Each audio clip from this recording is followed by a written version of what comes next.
আসসালামু আলাইকুম, আমি তাফসির মালয়েশিয়া থেকে। আজ লাঞ্চের জন্য আমি লেফট ওভার রাইস এবং ভেজিটেবল দিয়ে ফ্রাইড রাইস করে নিব। তো প্রথমে পেঁয়াজ এবং টমেটো কেটে নিলাম। তারপর এক কোয়া রসুন নিয়ে তা ছোট ছোট করে কুচি করে নিলাম একদম ফাইনলি। একটি কাঁচামরিচ কেটে নিলাম। এরই সাথে আমি একটা ডিম ফেটে নিয়ে তা আলতো করে ভেজে নিব, বেশি না, সামান্য। তারপর তা উঠিয়ে নিব পরে দেওয়ার জন্য।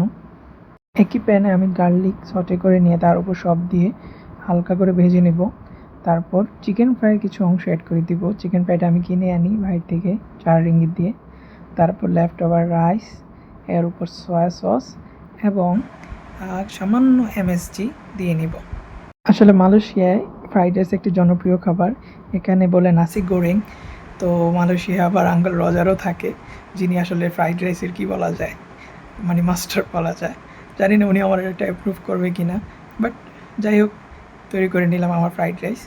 তারপর প্লেটিং করার পালা। সব কিছু ধুয়ে পরিষ্কার করে প্লেট নিয়ে সব কিছু প্লেটে সাজিয়ে নিলাম।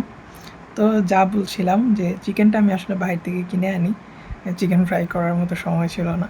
তো বাস ফ্রাইড রাইস সাথে চিকেন ফ্রাই। Thank you.